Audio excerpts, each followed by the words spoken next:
स्वागत है आप सभी लोगों का प्यारे मित्रों एसएससी जीडी की श्रृंखला में। इसकी उम्मीद है कि आप इसके पहले की क्लास जरूर देखे होंगे, जिसमें हम लोगों ने एक ही क्लास में वर्ल्ड ज्योग्राफी के जितने भी सवाल आए हुए हैं आयोग के, उनको बेहतर रूप से देखा और उसकी जितनी व्याख्या हो सकता है उस व्याख्या को भी हम लोगों ने देखा। आज भारतीय भूगोल के सफ़र में बिल्कुल खूब बेहतर और ढेर सारे सवाल लेकर आपके बीच में उपस्थित हुआ हूँ। आइए शुरुआत करते हैं और ये मानकर शुरुआत करते हैं कि आप अपने लक्ष्य के प्रति सजग हैं, लगे हुए हैं, बिल्कुल लापरवाही नहीं बरतेंगे, अपने कार्य को बेहतर मुकाम देंगे और अपने मार्ग तक पहुंचेंगे जरूर। आइए शुरुआत करते हैं। आज का पहला सवाल है, हिमालय पर्वत की सुदूर उत्तरी पर्वतमाला को किस नाम से जाना जाता है? इसे हम लोग महा हिमालय या महान हिमालय कहते हैं। आप जानते हैं कि हिमालय जो है इसे जहाँ आज ये हिमालय स्थित है, यहाँ पहले क्या था? टेथिज सागर था। तो कहते हैं मित्र इसे कि टेथिज हिमालय का गर्भगृह किसे कहा जाता है? तो हिमालय का गर्भगृह कहा जाता है टेथिज सागर का। टेथिज सागर जो था ये स्थित था किसके मध्य? अंगारा लैंड और गोंडवाना लैंड के मध्य स्थित था टेथिस सागर। अंगारा लैंड और गोंडवाना लैंड के मध्य टेथिस सागर था और वहीं पर आज हमें क्या दिखाई देता? हिमालय। इस हिमालय की कुल 4 श्रेणियों यानी श्रेणी क्रम में इन्हें 4 भागों में विभाजित किया जाता है। सबसे इसकी उत्तरी श्रेणी जो है उसे हम लोग ट्रांस हिमालय कहते हैं। उसके दक्षिण की श्रेणी को ग्रेट हिमालय के नाम से जाना जाता है। उसके दक्षिण की श्रेणी को हम लोग मिडिल हिमालय कहते हैं और उसके दक्षिण को हम लोग शिवालिक हिमालय कहते हैं। ये हिमालय की 4 श्रेणियाँ हैं। सबसे प्राचीन श्रेणी का नाम है आपका ट्रांस हिमालय, सबसे नवीन है शिवालिक हिमालय, जो सबसे नवीन हिमालय भी कहते हैं और इसे गिरपदीय हिमालय के नाम से भी जाना जाता है, शिवालिक को कहते हैं। निम्नलिखित में से कौन सी पहाड़ी आंध्र प्रदेश में स्थित है? तो वो है आपकी पालकोंडा पहाड़ी। यह आंध्र प्रदेश में पाई जाती है। दक्षिण भारतीय पर्वतीय क्षेत्र का हिस्सा है पालकोंडा की पहाड़ी। और बाकी आप नीलगिरी से सवाल खूब आता है।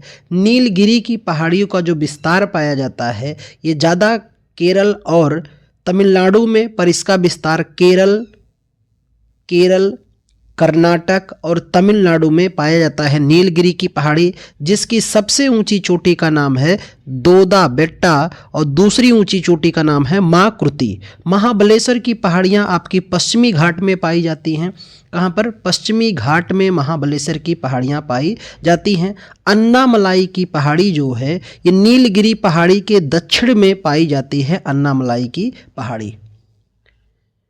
महाराष्ट्र में जो पहाड़ी है उसे महाबलेश्वर कहते हैं। आंध्र प्रदेश में जो पहाड़ियाँ पाई जाती हैं उनमें ही नल्लामलाई है, बेलीकोंडा है, नागरी पहाड़ियाँ हैं।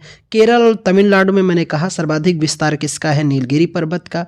केरल और तमिलनाडु में ही है अन्नामलाई पहाड़ी और तमिलनाडु में विस्तृत है पालनी पहाड़ी, सेवराय, जवादी, पंचमलई और सिरुमलई पहाड़ियों का विस्तार पाया जाता है इन राज्यों में। दिलवाड़ा और जरगा पर्वत चोटियां निम्नलिखित में से किस राज्य में स्थित हैं? तो ये स्थित हैं आपके राजस्थान में। अब दिलवाड़ा को जानने के लिए आपको एक पर्वत श्रेणी जानना होगा, अरावली। दुनिया की सबसे प्राचीनतम बलित पर्वत श्रेणी कौन है? अरावली है। और अरावली पर ही एक पहाड़ी पाई जाती है जिसे हम लोग कहते हैं माउंट आबू। माउंट आबू और इसी माउंट आबू पर ही स्थित चोटी है जिसे हम लोग गुरु शिखर कहते हैं। क्या कहते हैं? गुरु शिखर। और इसी माउंट आबू पर एक तो गुरु शिखर स्थित है और इसी माउंट आबू पर दिलवाड़ा जैन मंदिर स्थित है और जरगा पहाड़ी स्थित है। और ये सभी किस राज्य में पाए जाते हैं? राजस्थान में पाए जाते हैं। गुरु शिखर जिसकी ऊंचाई 1722 मीटर है, सिरोही जिला राजस्थान का। शेर पहाड़ियाँ, दिलवाड़ा और जरगा ये सब राजस्थान में ही हैं, पर जरगा पहाड़ी राजस्थान के उदयपुर जिले में पाई जाती है। निम्नलिखित में से किस राज्य में आबोर पहाड़ियाँ स्थित हैं? तो वह आपका है अरुणाचल प्रदेश। ये हिमालय का हिस्सा है। आबोर, मिरी, डफला, मिसमी, आभोर, मिरी, डफला, मिसमी ये सभी पहाड़ियाँ अरुणाचल प्रदेश में पाई जाती हैं और इन पहाड़ियों का नामकरण यहाँ की जनजातियों के आधार पर किया गया है। अभी देखा हम लोगों ने कि आबोर पहाड़ी, मिसमी पहाड़ी, मिकिर पहाड़ी, मिकिर पहाड़ी ये सभी अरुणाचल प्रदेश में पाई जाती हैं। लुसाई पहाड़ी मिजोरम में, इलायची पहाड़ी केरल और तमिलनाडु में पाई जाती है। महेंद्रगिरी पहाड़ी आपकी उड़ीसा में पाई जाती है। सतपुड़ा पहाड़ी का विस्तार महाराष्ट्र, मध्य प्रदेश और गुजरात में है। नीलगिरी का पहाड़ी का विस्तार सर्वाधिक तमिलनाडु और केरल में पाया जाता है। माउंट सिनियो ओल्चू भारत के किस राज्य में स्थित है? यह आपका सिक्किम में इनकी स्थिति पाई जाती है। निम्नलिखित में से कौन सी पहाड़ी मेघालय में स्थित नहीं है? तो मेघालय में नहीं स्थित है वह पहाड़ी आपकी है दफला। बाकी आप सुने होंगे गारो, खासी, जयंतिया, ये तीनों पहाड़ियाँ जो हैं वो कहाँ पाई जाती हैं? मेघालय में। और यही मेघालय पठार की ही सबसे ऊंची चोटी है माउंट शिलांग। और यही मेघालय में ही एक स्थल है जिसका नाम है मासिन राम। मासिन राम जो दुनिया का सर्वाधिक वर्षा वाला स्थल है मासिन राम। मासिन राम से पहले सबसे वर्षा वाला अधिक स्थल कौन था? चेरापूंजी हुआ करता था, पर वर्तमान में मासिन राम है जो दुनिया का सबसे ज़्यादा वर्षा वाला स्थल है।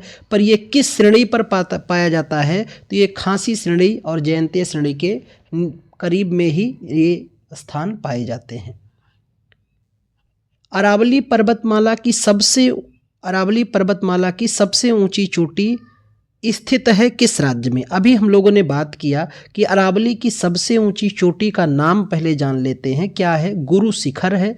और ये गुरु शिखर माउंट आबू पर स्थित है। उसी माउंट आबू पर दिलवाड़ा का जैन मंदिर भी है। और ये दोनों किस राज्य में हैं? राजस्थान में इनका सबसे ज़्यादा विस्तार है। वैसे अरावली के विस्तार की मैं बात बताऊँ आपको दोस्त, तो इसके विस्तार की शुरुआत होती है गुजरात से लेकर के इसका विस्तार कहाँ तक पाया जाता है? दिल्ली तक पाया जाता है। और दिल्ली में इस पहाड़ी को दिल्ली रिज कहते हैं। रायसीना की पहाड़ी सुना होगा जो इसी का हिस्सा माना जाता है।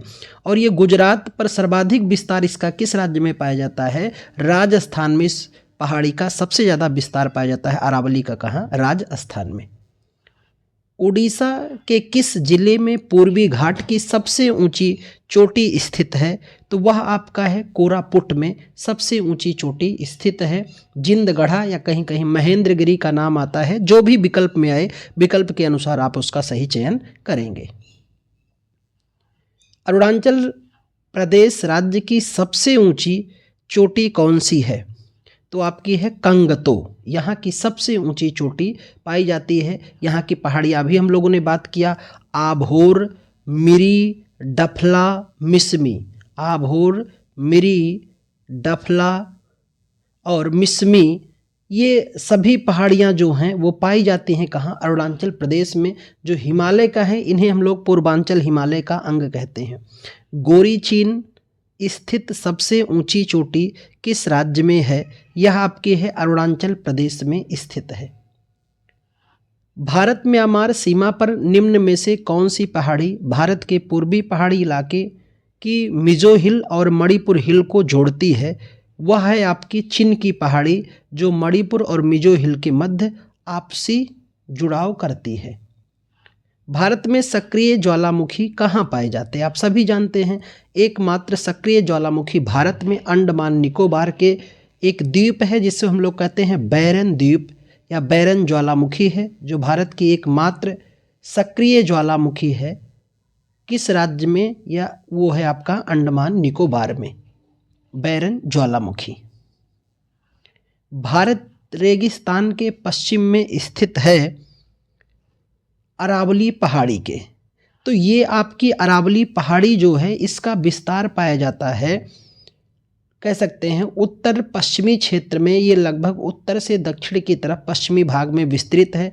इसके इस अरावली के पश्चिम में ही विस्तार है किसका? थार के रेगिस्तान का, जो राजस्थान और पाकिस्तान के मध्य पसरा हुआ है। कौन सा मरुस्थल? थार का मरुस्थल। और यह एक गर्म मरुस्थल है। और कहते हैं कि दुनिया में सबसे अधिक जनसंख्या वाला मरुस्थल कौन है? थार का मरुस्थल है। गर्म मरुस्थल को हम लोग उष्णकटिबंधीय मरुस्थल के नाम से जानते हैं। हिमालय की सबसे बाहरी श्रृंखला कौन सी है?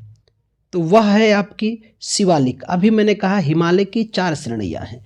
सबसे उत्तरी में है ट्रांस हिमालय, उसके दक्षिण में है ग्रेट हिमालय, और उसके फिर दक्षिण में है आपका मिडिल हिमालय, और सबसे बाद में आपका आता है शिवालिक। तो ये सबसे बाह्य श्रेणी है, इसे बाह्य हिमालय कहते हैं, इसे सबसे नवीन हिमालय कहते हैं, इसे गिरपदीय हिमालय के नाम से भी जानते हैं। किसको? शिवालिक को इस गिरपदीय के नाम से भी जाना जाता है। हिमालय पहाड़ों का एक उदाहरण है। तो हिमालय पहाड़ों का एक उदाहरण है कैसे? परतदार पहाड़ों का उदाहरण माना जाता है, क्योंकि परत दर परत इसकी 4 श्रेणियाँ भी मैंने आपको बताया हिमालय की, इस तरह से आपको दिखाई देती हैं ये परत के रूप में। पूर्वी पर्वत श्रृंखला के रूप में जानी जाने वाली है वो है आपकी पटकाई पहाड़ियाँ।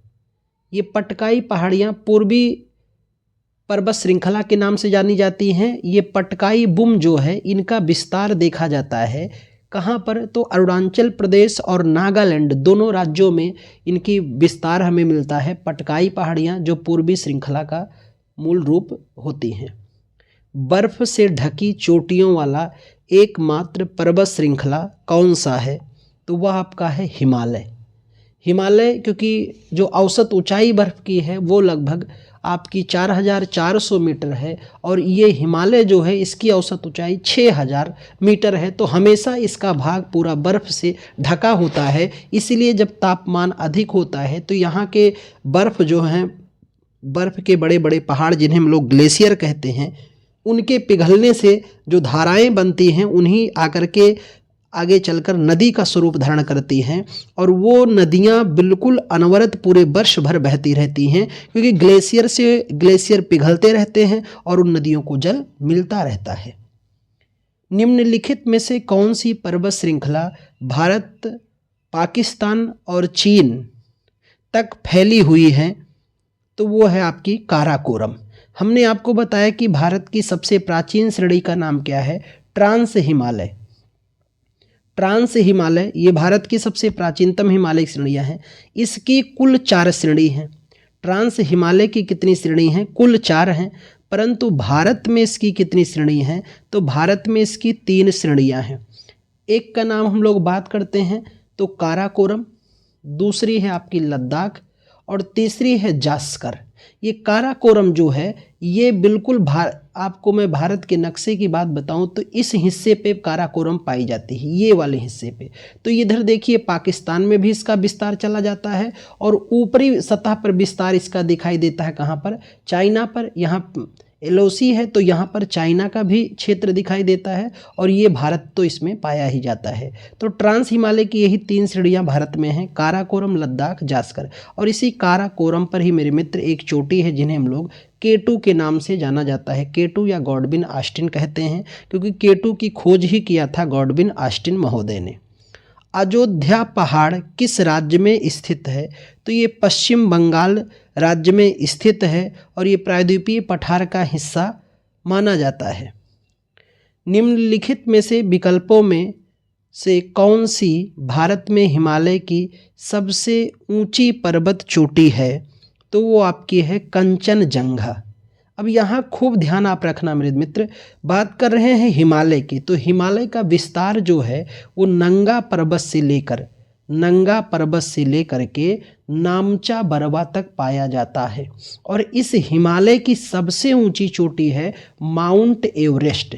लेकिन इस हिमालय की भारत में सबसे ऊंची चोटी है आपकी कंचनजंगा। ये भारत में इस हिमालय की सबसे ऊंची चोटी है। तो ध्यान में रखना, जब भारत शब्द आएगा कि हिमालय की भारत की सबसे ऊंची चोटी, तो कंचनजंगा लगाना है। और जब केवल प्रश्न यही रहेगा कि हिमालय की सबसे ऊंची चोटी कौन है, तो वो है माउंट एवरेस्ट, जो दुनिया की भी सबसे ऊंची चोटी है। और इस माउंट एवरेस्ट को नेपाल में सागरमाथा और तिब्बत में चोमोलुंगमा के नाम से भी जाना जाता है।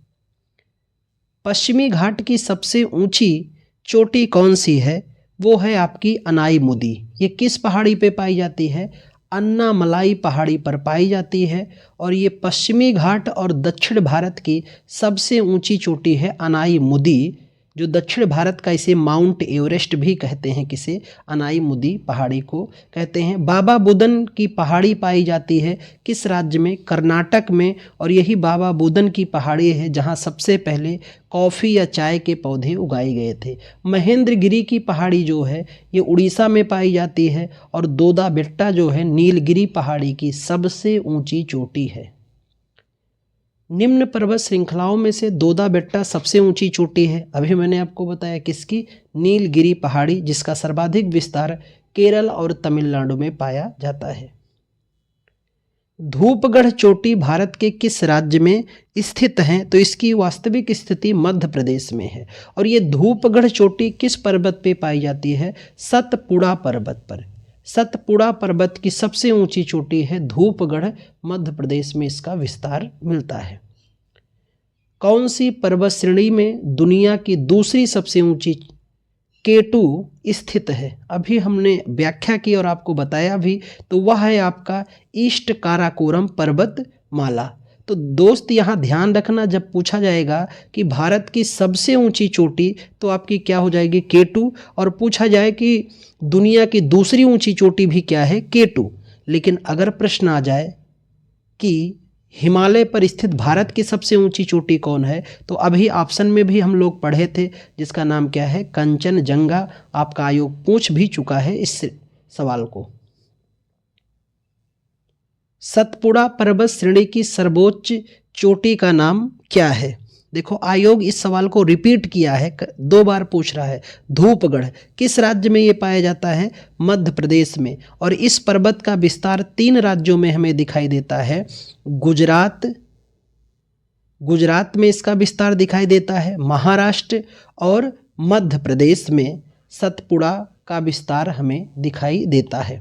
और सतपुड़ा का विस्तार वैसे जाकर के आगे चल कर के छत्तीसगढ़ के भूभाग में भी थोड़ा सा इसका स्पर्श दिखाई देता है।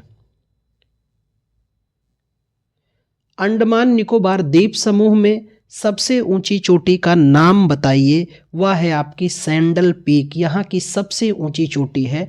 अंडमान निकोबार द्वीप जो है ये किसका हिस्सा माना जाता है, अराकान योमा का। अराकान योमा, और अराकान योमा किसका भाग है, हिमालय का भाग है, जो अक्ष संघीय मोड़ बनाते हुए म्यांमार से सीधा बंगाल की खाड़ी में प्रविष्ट हो गया है। दुनिया में किस पर्वत दर्रे पर दुनिया की सबसे ऊंची मोटर वाहन योग्य सड़क है, तो वह आपका है डोंगरीला दर्रा, जो आपका कहाँ पाया जा रहा है, बिल्कुल लद्दाख के क्षेत्र में यह दर्रा पाया जाता है। धूपगढ़ चोटी भारत के किस राज्य में पाई जाती है, ये सवाल आपका 4थी बार आयोग पूछ रहा है। मध्य प्रदेश में किस पर्वत की चोटी है, सतपुड़ा पर्वत की चोटी है धूपगढ़। कौन सी पर्वत श्रेणी दुनिया की दूसरी सबसे ऊंची चोटी है, आयोग इसको पुनः रिपीट किया है सवाल को, तो वो है आपकी ईस्ट काराकोरम पर्वत श्रेणी। और ये काराकोरम किस हिमालय का हिस्सा है, तो ट्रांस हिमालय का हिस्सा है काराकोरम। मैंने बताया ट्रांस हिमालय की भारत में 3 श्रेणियां हैं। सबसे उत्तरी है आपकी काराकोरम, उसके दक्षिण में है लद्दाख, और उसके दक्षिण में है जास्कर। और इसी काराकोरम पर ही K2 स्थित है। भारत एवं दुनिया की दूसरी ऊंची चोटी K2 स्थित है। और इसी काराकोरम के पास सबसे ऊंचे ग्लेशियर पाए जाते हैं, जिन्हें आप सियाचिन, बियाफो, बाल्टेरो, हिस्बार के नाम से जाना जाता है। सतपुड़ा पर्वत की सर्वोच्च चोटी का नाम बताइए, तो वह आपकी है धूपगढ़। एक ही सवाल को आयोग ने इतनी बार पूछा है, लगभग हर शिफ्टों में सवाल आ रहा है। अंडमान निकोबार द्वीप समूह में सबसे ऊंची चोटी का नाम बताइए, सैंडल पीक, अभी हम लोगों ने पढ़ा। और ये अंडमान निकोबार किसका हिस्सा है, अराकान योमा का। दुनिया में किस पर्वत दर्रे पर दुनिया की सबसे ऊंचा मोटर वाहन चलाने योग्य है, वो आपका डोंगरीला। यह भी सवाल 2 बार रिपीट किया है आयोग। इसलिए आपसे मैं कहता हूं कि प्रीवियस ईयर क्वेश्चन पेपर आपके लिए बिल्कुल वरदान साबित होगा अगर आप इसको 2-3 बार लगा के जाते हैं। जोजिला दर्रा किस पर्वत श्रृंखला में स्थित है, तो इसकी स्थिति पाई जाती है जास्कर श्रेणी। मैंने अभी बताया कि ट्रांस हिमालय की 3 श्रेणियां हैं, काराकोरम, लद्दाख और जास्कर, इसी जास्कर श्रेणी में दर्रा पाया जाता है जिसे कहते हैं जोजिला दर्रा। निम्न में से कौन सा पर्वतीय दर्रा भारत, चीन और म्यांमार के बीच त्रियक संधि का निर्माण करता है? ये सवाल हर आयोग ने, एनटीपीसी ने भी पूछा है और इसमें भी पूछा जा रहा है। तो वो है आपका दीफू दर्रा, जो त्रियक संधि का ग्रहण करता है, वो है आपका दीफू दर्रा।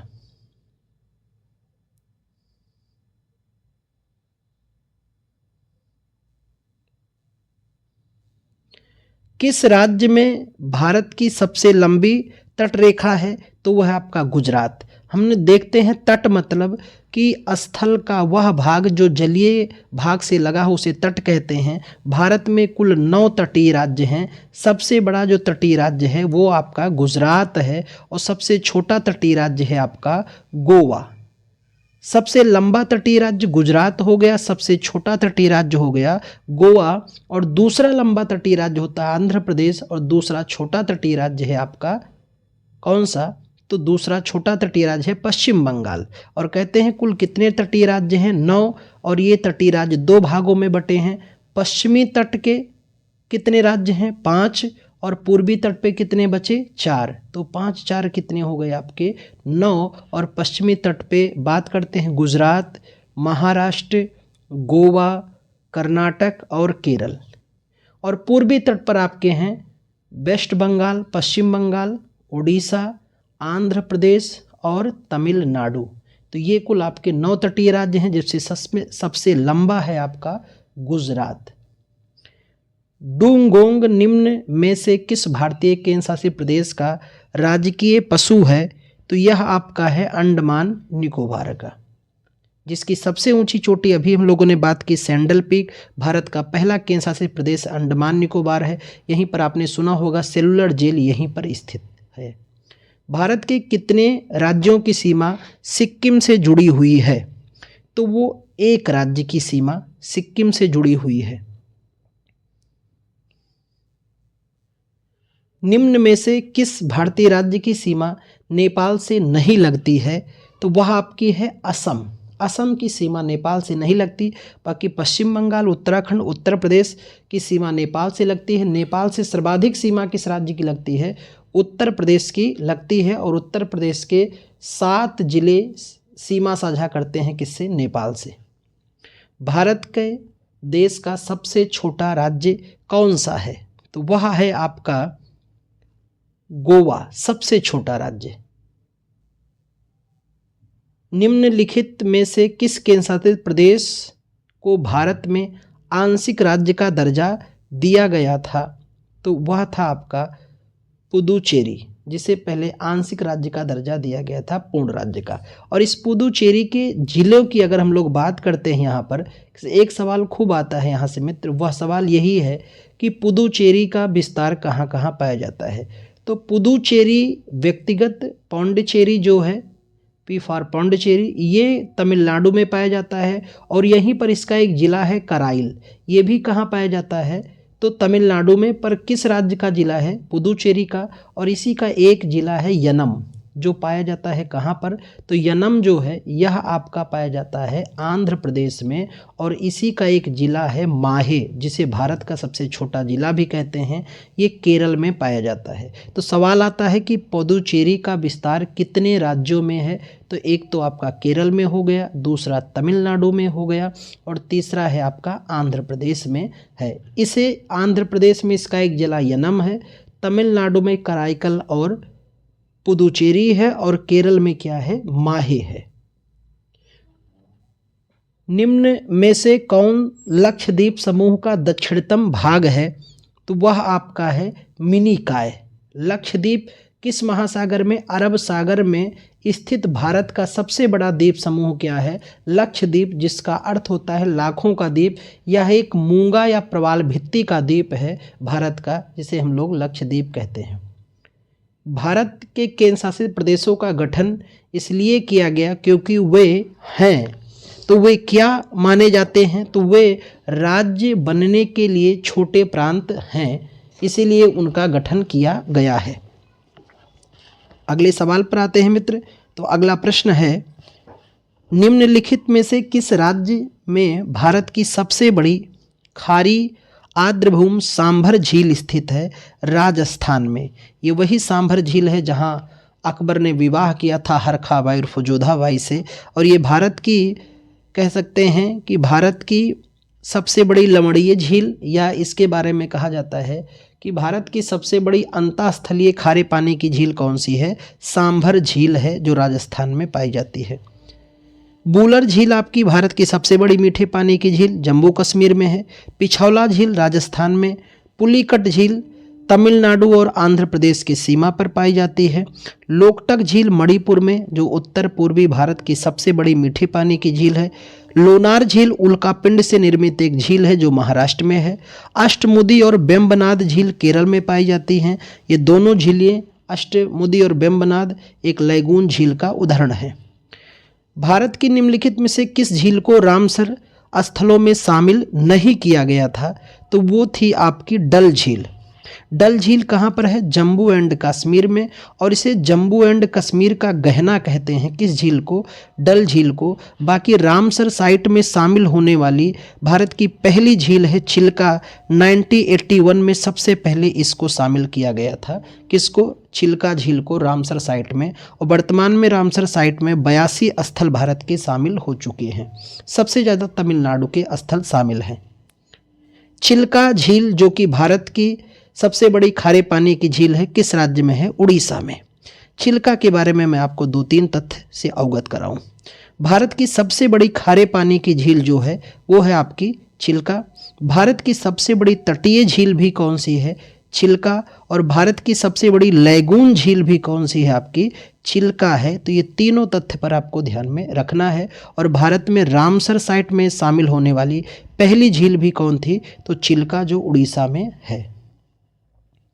उड़ीसा की सबसे बड़ी बैक वाटर झील कौन सी है? तो वह आपकी कौन सी है? चिल्का। हुंडरू जलप्रपात किस नदी पर स्थित है? यह पाया जाता है स्वर्णरेखा नदी पर। हुंडरू जलप्रपात स्वर्णरेखा नदी पर स्थित है। और एक और पूछा जाता है जोग या गरसोप्पा। तो आप कमेंट करके मुझे बताना कि जोग या गरसोप्पा जलप्रपात किस नदी पर स्थित है? जोग या गरसोप्पा जलप्रपात। और दूसरा एक है कुंचिकल। ये ध्यान ये रखना कि भारत का सबसे ऊंचा जलप्रपात कौन है? कुंचिकल। लेकिन आपको कमेंट करके बताना है कि जोग या गरसोप्पा जलप्रपात किस नदी पर स्थित है। होजेनेकक्कल जलप्रपात किस राज्य में स्थित है? यह आपका तमिलनाडु में इसकी वास्तविक स्थिति पाई जाती है, होजेनेकक्कल की। निम्नलिखित में से कौन सी नदी प्रसिद्ध धुआंधार जलप्रपात का निर्माण करती है? आपकी नर्मदा नदी है, जो जबलपुर के निकट धुआंधार या कपिलधारा जलप्रपात का निर्माण करती है। नर्मदा नदी जो सतपुड़ा पहाड़ी और महादेव पहाड़ी के पास से होकर के गुजरती है, भ्रंश घाटी में बहती है। तो भ्रंश घाटी में बहने वाली 2 प्रमुख नदियां हैं पश्चिमी क्षेत्र में, नर्मदा और तापी या ताप्ती नदी, जो भ्रंश घाटी में होकर बहती हैं। निम्नलिखित में से कौन सी नदी प्रसिद्ध शिव समुद्रम जलप्रपात का निर्माण करती है? तो वो है कावेरी नदी, शिव समुद्रम जलप्रपात का निर्माण करती है। उमानंद असम में स्थित है। उमानंद क्या है? तो उमानंद एक द्वीप है जो असम में स्थित है, और असम में ही हम लोग पढ़ते हैं मांजुली द्वीप। दुनिया का सबसे बड़ा नदीय द्वीप कौन सा है? मांजुली द्वीप। और ये कौन सी नदी इस द्वीप का निर्माण करती है? तो वो है आपकी ब्रह्मपुत्रा नदी मांजुली द्वीप का निर्माण करती है, जो विश्व का सबसे बड़ा नदीय द्वीप माना जाता है। निम्नलिखित में से कौन से क्या बैरन द्वीप की एक अनूठी विशेषता है? तो इसकी अनूठी विशेषता है कि यह भारत का एकमात्र सक्रिय ज्वालामुखी है, जो कहाँ पर स्थित है? अंडमान निकोबार द्वीप समूह में स्थित है। 1917 के भोला चक्रवात के बाद बंगाल की खाड़ी में कौन सा द्वीप उभर कर आया है? तो उस उभरा है उसका नाम है न्यू मूर द्वीप। इस चक्रवात के बाद इसकी स्पष्टता को देखा गया है। सबसे बड़ा नदी द्वीप मांजुली निम्नलिखित में से किस नदी पर स्थित है? अभी हम लोगों ने इस पर बात की मेरे मित्र। तो वो है ब्रह्मपुत्र नदी पर। किस राज्य में स्थित है? असम में। और ये दुनिया का सबसे बड़ा नदीय द्वीप है मांजुली। नदी पीर पंजाल पर्वतमाला के समानांतर उत्तर पश्चिम दिशा में बहती है और किश्तवाड़ के पास की पर्वतमाला को काटती है। ऐसी काटने वाली नदी का नाम क्या है? चेनाब नदी है, जो किश्तवाड़ के पास जाके पर्वतमाला को काटती है। एक सवाल और आता है दोस्त, हिमालय की तीनों श्रेणियाँ, मैंने अभी आगे आपको बताया हिमालय की 4 श्रेणियाँ हैं, लेकिन हिमालय की तीनों श्रेणियों को काटने वाली एकमात्र नदी कौन सी है? सतलज नदी है, जो हिमालय की 3 श्रेणियों को काटती है। बारालाचाला दर्रे के दोनों किनारों पर से निकलने वाली जो 2 जलधाराएं चंद्र और भागा निम्न में से कौन सी नदी बनाती है? तो वो आपकी है चेनाब नदी। ये 2 धाराओं में निकलती है, एक चंद्र दूसरा भागा, और आगे जाकर दोनों मिल करके चेनाब के नाम से जानी जाती हैं, जो सहायक हैं किसकी? सिंधु नदी की। निम्नलिखित में से कौन सी नदी तिब्बत, भारत और बांग्लादेश से होकर बहती है? तो वो है आपकी ब्रह्मपुत्र नदी। इन तीनों देशों से होकर बहती है, जिसे तिब्बत में सांगपो कहते हैं, भारत में दिहांग कहते हैं या ब्रह्मपुत्रा भी कहते हैं, और बांग्लादेश में इसे जमुना के नाम से जाना जाता है। तो 3 देशों में बहती है, अलग अलग नाम से बहती है ब्रह्मपुत्र नदी। निम्नलिखित में से कौन सी प्रायद्वीपीय भारत की पश्चिम की ओर बहने वाली सबसे बड़ी नदी है? तो वो आपकी है नर्मदा, जो पश्चिम के क्षेत्र में प्रायद्वीपीय भारत में बहने वाली सबसे बड़ी नदी है। वैसे प्रायद्वीपीय भारत की सबसे लंबी नदी है गोदावरी, और दूसरी लंबी नदी है आपकी कृष्णा, तीसरी लंबी नदी मानी जाती है नर्मदा। काबिनी नदी इनमें से किस नदी की महत्वपूर्ण सहायक नदी है? तो यह प्रमुख सहायक नदी है कावेरी की। कावेरी को दक्षिण की गंगा भी कहते हैं, ध्यान में रखना। हसदेव और जोंक नदियां भारत के किस राज्य में पाई जाती हैं? तो इनका विस्तार छत्तीसगढ़ में मिलता है। रचना दोआब निम्न में से किन 2 नदियों के बीच स्थित होती हैं? तो ये दोनों की स्थिति पाई जाती है रावी और चेनाब के मध्य क्षेत्र को रचना दोआब कहते हैं। दोआब किसे कहते हैं? 2 नदियों के मध्य क्षेत्र को दोआब कहते हैं। 2 नदियों के मध्य क्षेत्र को दोआब कहते हैं, यानी ये मुख्य नदी है और इसकी सहायक नदी मिली, तो ये जो बीच का भाग खाली होता है इसे दोआब कहते हैं। भारत का सबसे बड़ा दोआब है गंगा यमुना का दोआब। अब सिंधु सागर दोआब जो है ये सिंधु और झेलम नदी के मध्य स्थित है। चाज दोआब या चेंज दोआब झेलम और चिनाब के मध्य है। रचना दोआब रावी और चिनाब के मध्य। बरी दोआब ब्यास और रावी के मध्य पाया जाता है। जवाई बांध जवाई नदी पर स्थित एक जलाशय है। यह इनमें से किस नदी की सहायक नदी है? तो वो आपकी है लूनी नदी। यह भारत की अंतःस्थलीय नदी है, जो मीठे और खारे दोनों जलों को लेकर प्रवाहित होती है। अंतःस्थलीय का मतलब है मुहाने पर अपने जल को गिराने से पहले ही लुप्त हो जाती है लूनी नदी। बेरीनाग जल का स्रोत उत्तर भारत की कौन सी नदी मुख्य स्रोत मानी जाती है? तो वो है आपकी झेलम, जिसे हम लोग ऋग्वैदिक काल में इस नदी को बितस्ता के नाम से कहते हैं। यूनानी नाम इसका है हाइडिस्पीज के नाम से भी जाना जाता है। और झेलम की सहायक नदी किशन गंगा, खूब पूछा जाता है कि झेलम की सहायक नदी का नाम क्या है? किशन गंगा है। और यही झेलम वूलर झील से होकर बहती है, जो भारत की सबसे बड़ी मीठे पानी की झील है वूलर झील। देवप्रयाग में भागीरथी मिलती है, तो इसका मिलन होता है अलकनंदा से।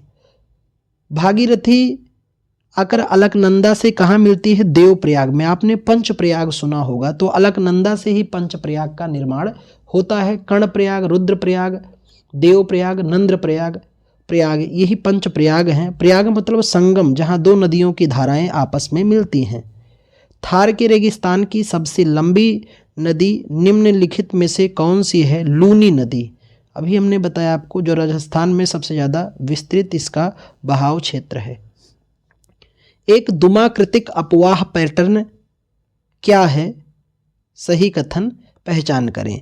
तो जब एक नदी सरणी मैदानी क्षेत्र के ढलान के साथ साथ प्रवाहित होती है और इसकी सहायक नदियों के साथ एक वृक्ष की शाखा जैसे दिखाई देती है, उसी को एक दुमाकृति अपवाह पैटर्न कहा जाता है। महानदी के बारे में कौन सा कथन गलत है? तो वह है आपका कि यह छत्तीसगढ़ के पहाड़ी इलाकों से निकलती है, सही है। इसके जलग्रहण क्षेत्र का कुछ हिस्सा महाराष्ट्र में स्थित है, सत्य है। यह लगभग 860 किलोमीटर लंबी है, सही है। यह अरब सागर में गिरता है, यह गलत है, क्योंकि यह अपना जल कहाँ गिराती है? बंगाल की खाड़ी में गिराती है महानदी अपना जल। भारत के पंजाब से निकलने वाली 5 नदियाँ पाकिस्तान के मिठानकोट में मिल जाती हैं किससे? सिंधु नदी से। तो सिंधु की 5 सहायक नदियां हैं, झेलम, चिनाब, रावी, सतलज और ब्यास, ये 5 सहायक नदियां हैं सिंधु की। सरयू नदी किस नदी की सहायक नदी है? तो सरयू शारदा की सहायक नदी है, सरयू नदी।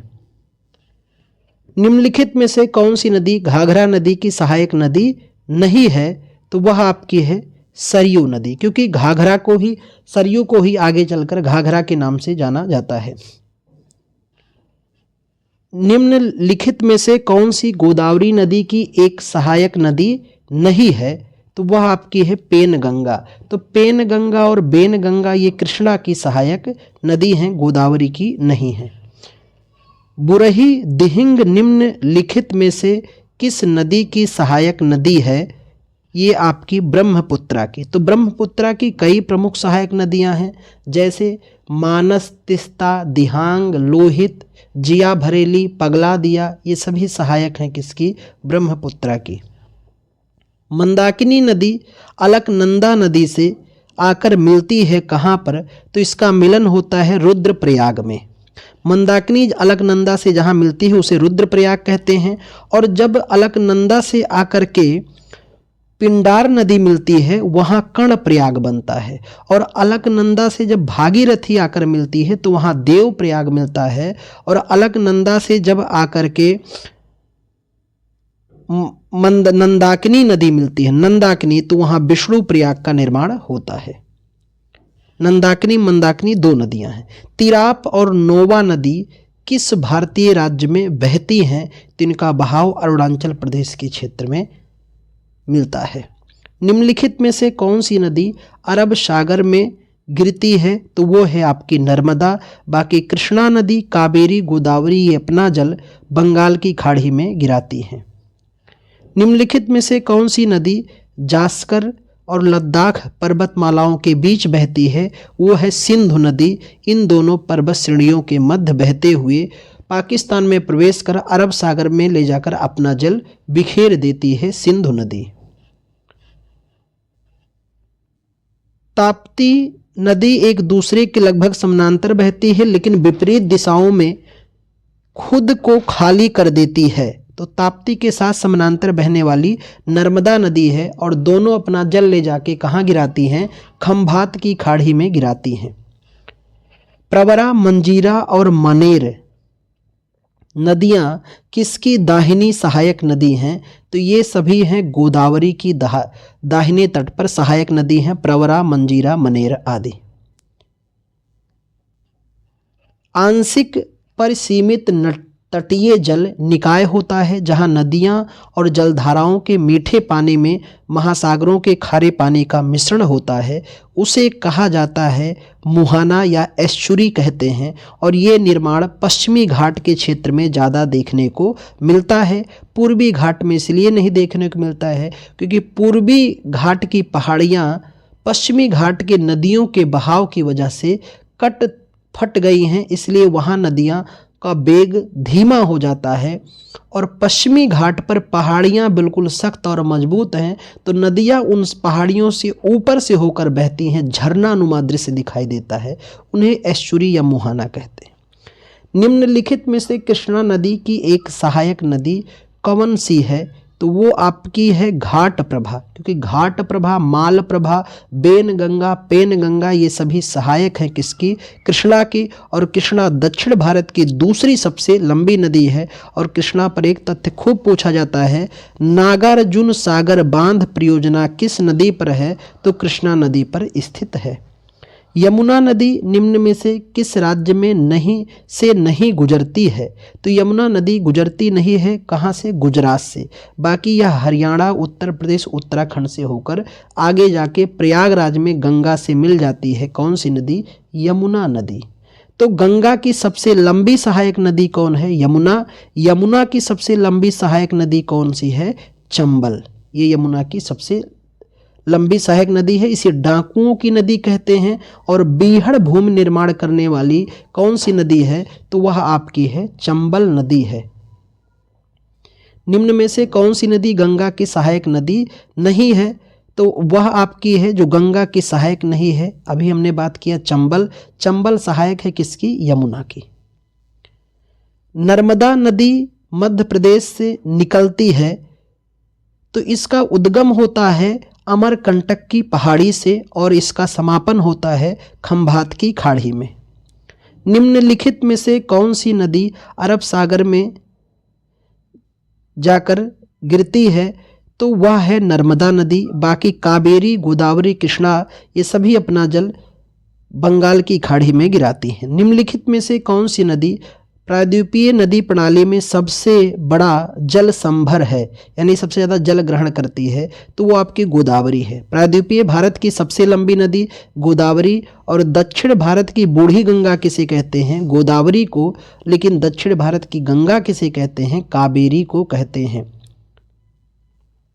निम्नलिखित में से कौन दक्षिण भारत की सबसे लंबी नदी है? अभी हम लोगों ने बात किया गोदावरी। आयोग ने ये सवाल कई बार पूछा है, 3-4 बार पूछ रहा है, इसलिए बार बार कह रहे हैं कि प्रीवियस ईयर को बहुत ही सघनता से, बारीकी से वो छात्र खास तौर पे देखें जिनका ये लक्ष्य है कि इस बार बिल्कुल एसएससी जीडी में वो सेलेक्ट हो जाएंगे और वर्दी को बिल्कुल अपने लिए सुरक्षित कर लेंगे। निम्नलिखित में से कौन सी नदी कृष्णा नदी की एक सहायक नदी नहीं है? तो वो आपकी है बेतवा नदी। और बेतवा सहायक है किसकी? तो चंबल, सिंध, बेतवा, केन ये सभी यमुना की सहायक नदी हैं। नीचे दिए गए क्षेत्र में दक्षिण की गंगा के रूप से किसे जाना जाता है? अभी मैंने आपको बताया कि दक्षिण की गंगा के रूप में जाना जाता है कावेरी नदी को, पर इसमें आयोग ने किसको माना है? गोदावरी को माना है। ठीक है, क्योंकि गोदावरी को बूढ़ी गंगा, अक्सर सवाल ये माना गया है, बूढ़ी गंगा के रूप में भी चिन्हित किया गया है। और गंगा कावेरी को इसलिए कहते हैं क्योंकि इसमें सदा जल रहता है, क्योंकि ये मानसून से भी जल प्राप्त कर लेता है और झीलों से भी इसे जल मिलता है, तो सदैव इसमें जल की स्थिति पाई जाती है। और जिस नदी में सदैव जल की स्थिति पाई जाए उसे गंगा कहते हैं। ये नदी एकमात्र प्राकृतिक जल स्रोत है जो रेगिस्तान में एक झील के अंदर बहती है, तो वह है आपकी लूनी नदी। लूनी नदी का प्रवाह होता है यहीं से। निम्न में से कौन सी नदी अरब सागर में जाकर गिरती है? तो अरब सागर में अपना जल समाप्त करने वाली प्रमुख नदी है माही नदी। और इसी के बारे में कहते हैं कर्क रेखा को 2 बार कौन सी नदी काटती है? तो भारत में कर्क रेखा को 2 बार काटती है माही नदी। निम्नलिखित में से कौन सा भारत का सर्वोच्च बांध है? तो भारत का सबसे ऊंचा जो बांध पाया जाता है वह है आपका टिहरी बांध उत्तराखंड में। लेकिन भारत का सबसे लंबा बांध जो है वो हीराकुंड बांध है। यह महानदी पर उड़ीसा में पाया जाता है। निम्न में से कौन सा बांध स्वर्णरेखा नदी पर बनाया गया है? चांडिल बांध का निर्माण स्वर्णरेखा नदी पर किया गया है और इसी नदी पर हुंडरू जलप्रपात भी स्थित है। चांडिल बांध स्वर्णरेखा नदी पर, अलमट्टी बांध कृष्णा नदी पर है, उकाई बांध ताप्ती नदी पर है, कोयना बांध कोयना नदी पर है, पांचेत बांध दामोदर नदी पर है और पोंचमपाद बांध गोदावरी नदी पर है। नागार्जुन सागर बांध किस पर है? कृष्णा नदी पर है। Salal hydro electric power station निम्नलिखित में से किस नदी पर बनाया गया है? इसका निर्माण चिनाब नदी पर किया गया है।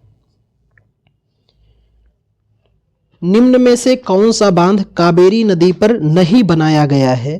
तो वह है आपका मैथन बांध। बाकी मेट्टूर बांध, कल्लनाई बांध, कृष्णराज सागर बांध ये सभी कावेरी नदी पर किए गए हैं। उकाई बांध किस नदी पर स्थित है? अभी आयोग ने सवाल पूछा, ताप्ती नदी पर स्थित है। बहुउद्देशीय नदी घाटी परियोजनाओं की बात करें तो भाखड़ा नांगल बांध परियोजना सतलज नदी पर है, हीराकुंड बांध महानदी पर, दामोदर घाटी बांध दामोदर नदी पर है, इडुक्की बांध पेरियार पर है, पांचेंद बांध दामोदर नदी पर है, राणा प्रताप सागर बांध चंबल नदी पर स्थित है। नागार्जुन सागर बांध किस नदी पर है? कृष्णा नदी पर स्थित है। बांधों को आधुनिक भारत का मंदिर किसने कहा है? तो भारत के पहले प्रधानमंत्री पंडित जवाहरलाल नेहरू जी ने कहा था। हीराकुंड बांध किस नदी पर स्थित है? तो ये भारत का सबसे लंबा बांध है हीराकुंड, महानदी पर स्थित है। और महानदी डेल्टा कहाँ बनाती है? कटक के पास डेल्टा का निर्माण करने वाली नदी कौन है? महानदी। मैथन बांध किस राज्य में स्थित है?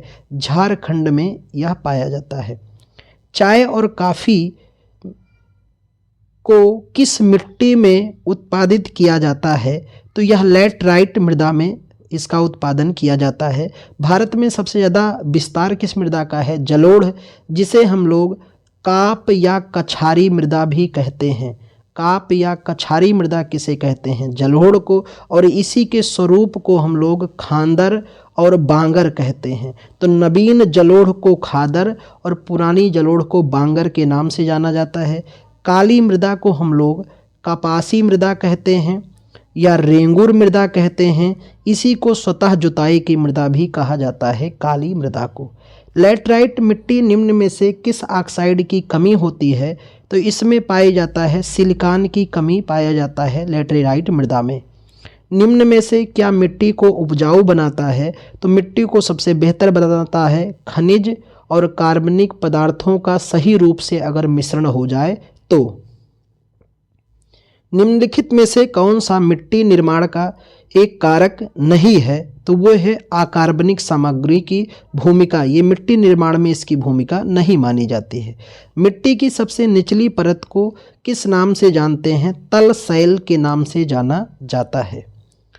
निम्नलिखित में से कौन सा कथन मिट्टी की विशेषता नहीं है? यह एक अकार्बनिक पदार्थ है, जो कि गलत है। बाकी यह खनिजों से बना है, सही है। यह पृथ्वी की सतह को कवर करता है। यह दानेदार पदार्थ की एक पतली परत होता है। ये सभी कथन सत्य हैं। तो आज की श्रृंखला यहीं तक दोस्त। अगले पुनः ऐसे ज्योग्राफी के सेशन में हम लोग मिलते हैं। तब तक के लिए आप अपनी तैयारियों को और जोर शोर से कर लीजिए। और ख़ास तौर पे ये सेशन उन छात्रों के लिए ज़्यादा बेहतर हो जाएगा जो एक बार जीके जीएस को पढ़ चुके हैं। उनके लिए ज़्यादा ये बेहतर होने वाला है। अगर आप फ्रेशर छात्र हैं तो पीआईक्यू थोड़ा आपको कम समझ में आएगा, लेकिन फिर भी लगे रहना है, क्योंकि देखो वो फ़ायदा आपको मिलेगा कि सवाल जो आयोग बार बार रिपीट कर रहा है वो बेनिफिट आपको मिलेगा। अगले सेशन में पुनः मिलते हैं मेरे मित्र। तब तक मस्त रहिए, व्यस्त रहिए और मान के बैठिए कि जब तक तोड़ेंगे नहीं तब तक छोड़ेंगे नहीं।